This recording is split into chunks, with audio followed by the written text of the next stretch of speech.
এটা, কারণ আপনারা জানেন যে আমরা মোটামুটিভাবে আউট অফ কান্ট্রি ভোটিংয়ের ব্যাপারে এখন পর্যন্ত 3,10,414 জনের নিবন্ধন আমরা কমপ্লিট করতে পেরেছি।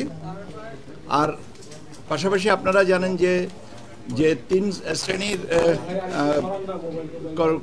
মানে মানুষ আমরা এখানে দেশের অভ্যন্তরে পোস্টাল ব্যালটের মাধ্যমে ভোট দিতে পারবেন। একটা হচ্ছে সরকারি চাকরিজীবী, একটা হচ্ছে যে যারা নির্বাচনী দায়িত্বে থাকবেন এবং যারা আইনি হেফাজতে আছেন।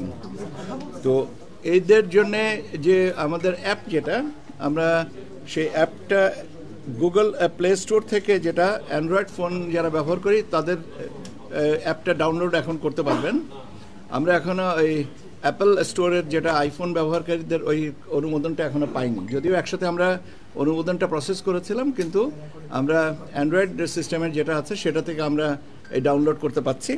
এবং আমরা আশা করছি যে আগামী তফসিল ঘোষণা পরপর থেকেই যারা দায়িত্ব পালন করবেন তারা এটা নিবন্ধন করতে পারবেন। এখানে একটু গ্যাপ আছে, সেটা হচ্ছে যে যারা নির্বাচনী দায়িত্বে থাকবেন এদের তালিকাটা তো আপনার প্রকাশ করা হয়, রিটার্নিং অফিসাররা করেন। তো রিটার্নিং অফিসাররা যতক্ষণ না পর্যন্ত করছেন ততক্ষণ পর্যন্ত এটা সীমাবদ্ধ থাকবে, তবে সেটা নিঃসন্দেহে দীর্ঘায়িত হবে না। আগামী সপ্তাহে আমরা এটাকে কমপ্লিট করতে পারবো এবং আমার মনে হয় যে এটা 16 বা 17 তারিখ থেকেই আমরা এটা শুরু করতে পারবো। আইনি হেফাজতে যারা আছেন তাদের জন্য নিবন্ধনের সময়টা আমরা মোটামুটিভাবে যেটা নির্ধারণ করেছি 21শে ডিসেম্বর থেকে 25শে ডিসেম্বরের মধ্যে আমরা এই আইনি হেফাজতে যারা আছেন তাদের ভিতরে যারা নিবন্ধন করতে চান তাদেরটা সম্পন্ন করা হবে। আর লাস্ট যে সেগমেন্টটা হচ্ছে যারা নির্বাচনের সরাসরি দায়িত্বে থাকবেন তাদেরটা আরেকটু সময় লাগবে। তার কারণ হচ্ছে যে ডেপ্লয়মেন্ট প্ল্যানের উপরে তাদেরকে নির্ভর করছে। আমরা তো ঠিক জানি না যে কাকে কাকে কোথায় কি ডেপ্লয়মেন্ট করা হবে, তবে আরও যখন আপনার এটা ঠিক করে দিবেন তারপর পরই অন্ততপক্ষে returning officer, presiding officer, assistant presiding officer, polling অফিসারদের নিবন্ধনটা শুরু হয়ে যাবে, যেটা আমি বলেছি আগামী 16 বা 17 তারিখ থেকে শুরু করা হবে। এর পাশাপাশি আরও কিছু স্ট্রাকচারাল আমি বলবো যে একটু লিমিটেশন আমরা ফেস করছি। সেই লিমিটেশনসগুলোর ব্যাপারে আমাদের আউট অফ কান্ট্রি ভোটিং যে পদ্ধতির সাথে যিনি আমাদের মাননীয় সম্মানিত টিম লিডার আছেন সালেম স্যার, উনি আপনাদেরকে একটু আপডেট করবেন। Sir, over to you.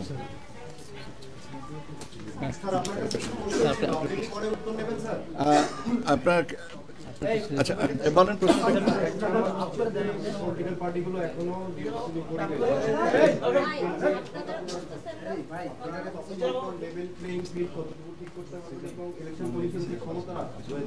সেটা কতটুকু প্রয়োগ করতে পারবেন, এই বিষয়গুলো আপনারা কতটুকু প্রস্তুতি নিচ্ছেন, একসাথে যাবেন আপনারা তফসিলের পরে? আমাদের তফসিল ঘোষণার সাথে সাথে কতগুলো পরিপত্র দেওয়া হয় এবং সেই পরিপত্রগুলো রেডি করা আছে, আমরা করব। এবং লেভেল প্লেয়িং ফিল্ডের ক্ষেত্রে যে বিষয়গুলো প্রাসঙ্গিক হবে আমরা সবটুকুই নিশ্চয়ই নিশ্চিত করব, যাতে কেউ অন্ততপক্ষে কোনো অভিযোগ না করতে পারেন। এখন কথাটা হচ্ছে যে এটা তো আমাদের দিক থেকেও যারা এর সাথে জড়িত রাজনৈতিক দলের তাদেরও সদিচ্ছার ব্যাপার থাকতে প্রাসঙ্গিক। আমি বিশ্বাস করি, আমি আস্থা রাখি এবং আমি এটা অত্যন্ত দৃঢ়তার সাথে বলতে পারি যে সবাই সহযোগিতা করবেন। এখন আমার আশাবাদ নিশ্চয়ই বাস্তবায়িত হবে, এইটুকুই আমি বলতে পারি। কেউ যদি না মানেন তাহলে তার জন্য আইনগতভাবে যে ব্যবস্থাটা আছে সেটা নেওয়া হবে। স্যার, বাগেরহাট আর গাজীপুর যে সীমানা নির্ধারণের একটা ছিল, ওটা আমরা সংশোধনের কাজটা করছি, যথাসময়ে জানতে পারবেন। তাহলে কি কালকে 300 আসনের তফসিল দিবেন? 300 আসনের তফসিলকে 300 আসনের না দিয়ে উপায় আছে? সংশোধনের প্রক্রিয়া শেষ না করে তাহলে তফসিল ঘোষণার কোনো প্রবলেম হবে না। শোনেন, তফসিল তো 300 আসনেরই দেওয়া হবে, ঠিক আছে? তফসিল 300 আসনেরই দেওয়া হবে। আমি তো আপনাকে বললাম যে গাজীপুর এবং বাগেরহাট নিয়ে যে বিষয়টা আসছে সেটা নিয়ে আমরা কাজ করছি। এটা তো খুব 24 ঘন্টার মধ্যে একটা আছে যে গেজেট প্রকাশ করবে। মাননীয় আদালতের আদেশ অনুযায়ী একটা সংশোধনীটা নেওয়া হচ্ছে। রিটার্নিং অফিসার যারা হবেন তারাই রিটার্নিং অফিসার হবেন। আচ্ছা, এটা যথাসময় পরিপত্রগুলো তো পাবেন। অগ্রিম কথাটা আমার জন্য বলা কি সহনীয়? তফসিলটা সন্ধ্যা 6টার সময় জাতির উদ্দেশ্যে ভাষণে মাননীয় প্রধান নির্বাচন কমিশনার স্যার বলবেন, তারপরে আমাকে বলেন যে তফসিল ঘোষণা হয়েছে, এটা হয়নি, তখন আমি বলতে পারি। আগে তো বলাটা কি সমীচীন? আবার একই তো প্রশ্ন যে তফসিল ঘোষণার পরে রিটার্নিং অফিসারদের কথাটা আসবে, আগে থেকে এই জিনিসটা আমার বলাটা উচিত না। তফসিলের পর কি প্রশাসনিক দিক থেকে কি আপনারা রদবদল করবেন? রদবদল একটা চলমান প্রক্রিয়া, যেখানে যার যতটুকু প্রয়োজন হবে তারা করবেন। সেক্ষেত্রে নির্বাচন কমিশনের সম্মতি বা প্রয়োজন অনুমতি যদি যেটা প্রাসঙ্গিক হবে তারা সেভাবে নেবেন, কিন্তু এটা তো বন্ধ করা যাবে না। প্রয়োজন ব্যাপারটা কথা হচ্ছে যে নির্বাচন কমিশনের অনুমতি সাপেক্ষে বা সম্মতি সাপেক্ষে বা পরামর্শ সাপেক্ষে সেভাবে জিনিসটা আগাবে। এখন কয়জনকে অনুমতি দেওয়া হবে আর কয়জনকে দেওয়া হবে এই ধরনের পূর্ব ধারণা রাখাটা সমীচীন নয়। আমার মনে হয় যে এখন আমার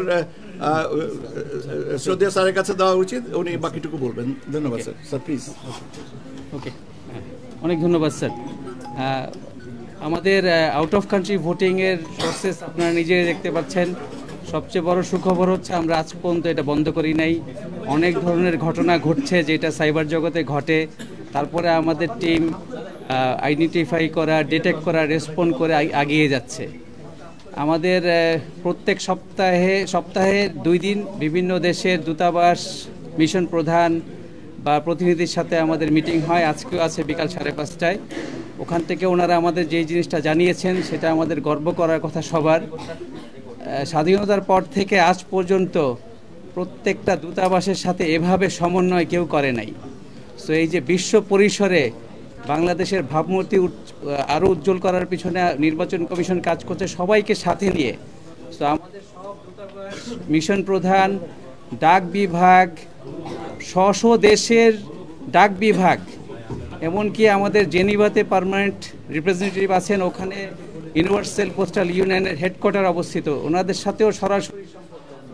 পুরো বিশ্বে 120টা দেশের উপরে বিভিন্ন ডিপার্টমেন্ট, সংস্থা, সবার সাথে সমন্বয় করে আমরা আগাচ্ছি।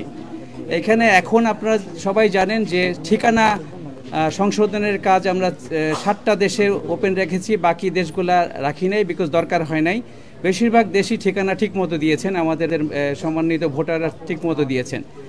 কিছু এক্সেপশন এখানে আছে যে সংযুক্ত আরব আমিরাতে ওখানে ইন্টারনালি যদি কেউ ওনার পোস্টাল ব্যালট ব্যক্তিগত ঠিকানায় চান 30 দিরহাম করে পে করতে হয় ওখানে। সো এটা ওদের দেশের সিস্টেম। আমরা সব যারা নিবন্ধন করছেন সবাইকে আমরা পোস্ট নোটিফিকেশনের মাধ্যমে জানাচ্ছি, যদি পোস্ট অফিস বক্স দেন তাহলে কোনো পেমেন্ট ইন্টারনালি লাগবে না। তারপরে আমরা ডাক বিভাগের সাথে সমন্বয় করছি এই পেমেন্টটা কিভাবে ডাক বিভাগের মাধ্যমে প্রদান করা হয়। সো এটা এখনও ফাইনাল হয় নাই। আমরা চেষ্টা করছি বাংলাদেশি ভোটাররা যাতে পেমেন্ট না দেন, আর যদি দেখা যায় পারা যায় না তখন ওনাদের অপশনই আমাদের যেতে হবে। এরপরে হচ্ছে কাতার সুন্দর একটা ভূমিকা নিয়েছে। কাতারে আমাদের দূতাবাস, বাংলাদেশি দূতাবাস, ওই দেশের কাতারি পোস্টের সাথে পোস্টাল বক্স আলাদা নিয়েছেন 18টা। এই 18টা আবার ওই দেশের আমাদের ভোটারদেরকে জানিয়ে দেওয়া হয়েছে এলাকা ভিত্তিক, যাতে ওই বক্সে ওনারা ওনাদের অ্যাড্রেস দেন, ওখানে যেন ওনাদের পোস্টাল ব্যালটটা চলে যায়। আর লাস্টলি হচ্ছে ইরান থেকে জানিয়েছি ইন্টারন্যাশনাল পোস্টাল সিস্টেম এখন ওখানে কাজ করছে না। এই জন্য আমরা দূতাবাসের মাধ্যমে কিভাবে করা যায় নিবন্ধন প্রক্রিয়া চলছে, বাট খুব কম। সো তেহরানস্থ দূতাবাস, তেহরানবাসী ওনাদেরকে নিয়ে আমরা কিভাবে ডিপ্লোম্যাটিক ব্যাগ ব্যবহার করে এটা সমাধান করব, আমাদের পররাষ্ট্র মন্ত্রণালয়ের সাথে আমরা সমন্বয় করে অচিরেই একটা সিদ্ধান্ত দিয়ে দেব। অনেক অনেক ধন্যবাদ।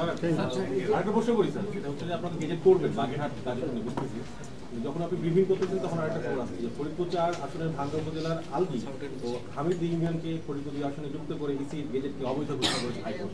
তাহলে এইভাবে কি চলতে থাকবে কিনা এবং শেষ পর্যন্ত নির্বাচন কি হবে, এটা প্রকাশ করতে থাকবেন কিনা? একটা জিনিস আমাদেরকে সবাইকে মনে রাখা দরকার, মাননীয় আদালতের স্বাধীনতা বা তাদের অধিক্ষেত্রের সম্পর্কে কোনো মন্তব্য নির্বাচন কমিশন থেকে করার সুযোগ নেই। আমরা যেটা আপনি বললেন এটা আমি জাস্ট এখানে আসার আগেই এটা আমার কানে এসছে, অর্ডারটা পাই, তারপরে দেখবো যে এখানে কি করা হবে। ঠিক আছে, সে পর্যন্ত অপেক্ষা করতে হবে। প্রবাসে কত ভোটার আপনাদের কোনো আইডিয়া আছে কি? প্রবাসে আমাদের কত ভোটার আছে? আমাদের প্রায় 13 কোটি ভোটার। প্রবাসে কত ভোটার এটার কোনো আইডিয়া আছে কিনা? কিন্তু আপনাদের টার্গেট এখন পর্যন্ত যেহেতু আমরা অনেকদিন হয়ে গেছে, কত নিবন্ধন হতে পারে টার্গেট? আমাদের প্রাথমিকভাবে নিবন্ধনের পোস্টাল ব্যালটে প্রাথমিকভাবে নিবন্ধনের সংখ্যাটা হচ্ছে 10 লক্ষ। তার ভিতরে প্রবাসী থেকে আছেন 3,10,505 জন এখন পর্যন্ত, আর বাকিটা হচ্ছে যে ইন কান্ট্রি। এইটা হচ্ছে আমাদের এটা 10 লক্ষ যদি অতিক্রম করেন তখন আমরা অ্যানাদার 10 লক্ষের জন্য আমরা আমাদের বাফারটা ওপেন করব। আর আপনার প্রথম প্রশ্নটা হচ্ছে যে আমাদের প্রবাসে কতজন ভোটার আছেন এ সংক্রান্ত আসলে কোনো সঠিক পরিসংখ্যান আমরা বিভিন্ন জায়গা থেকে পাইনি। তবে আমাদের অনুমান মোটামুটি হবে 1 কোটি থেকে 1,05 লক্ষের কাছাকাছি। এখন ব্যাপার হচ্ছে নিবন্ধন করাটা তো হচ্ছে ভোটারের ইচ্ছার উপরে নির্ভরশীল। এখন আমরা এইটার অনুমান করে রেখেছি এবং সেই কারণে আমরা 10 লক্ষ কেননা 10 লক্ষ যদি ওপেন করলাম 50 লক্ষ ওপেন করলাম তাহলে আমাদের 50 লক্ষ ব্যালট প্রিন্ট করতে হবে এবং সেটা একটা অপচয় যদি হয় তাহলে সেটা নিঃসন্দেহে আপনারা তখন আমাদেরকে বলবেন আপনারা কেন হিসাব করিনি। সেই জন্য আমরা 10 লক্ষের এক একটা করে গ্যাপ নিয়ে আমরা করছি। নিবন্ধনে নারীর অংশগ্রহণ মানে এটা নির্ভর করে যিনি নিবন্ধন করছেন তার উপরে। এটা আমি কি করে এখান থেকে বলবো? সীমানা নিয়ে স্যার কোর্টে তো স্যার মামলা করা যায় না স্যার, এই কথাটা আপনারা বলছেন না, আপনি স্ট্যান্ড পয়েন্ট কি তাহলে স্যার? ব্যাপার হচ্ছে যে মামলা করা যায় না। আপনি আদালতের অধিক্ষেত্র সম্পর্কে আমাকে বলতে বলছেন। আদালতের অধিক্ষেত্র সম্পর্কে বলার ইখতিয়ার বোধহয় আমার নেই। এটা আদালত যদি কগনিজেন্সে নিয়ে থেকে থাকেন সেটা তো আমরা আদালতে নিশ্চয়ই বলা হচ্ছে। তারপরেও যদি আদালত সেটা বিবেচনায় না নেন তখন সেক্ষেত্রে আমাদের এই রায়গুলো আপনাদের রায়গুলো আমাদের ক্ষমতাকে খর্ব করছে কিনা আপনি যদি বলেন তাহলে এক অর্থে এটা একটা প্রশ্নবিদ্ধ অবস্থানে আছে। সেটাও সত্য। আমরা সেটা ওনারই কথা। আমাদের আমাদের একটা প্রশ্নবিদ্ধ হচ্ছে। খর্ব আর প্রশ্নবিদ্ধের ভিতরে পার্থক্য আছে। খর্বটা হচ্ছে বাতিল আর প্রশ্নবিদ্ধ হচ্ছে কোয়েশ্চেনেবল, যেটা উইচ ক্যান বি চ্যালেঞ্জ। আপনাদেরকে ধন্যবাদ।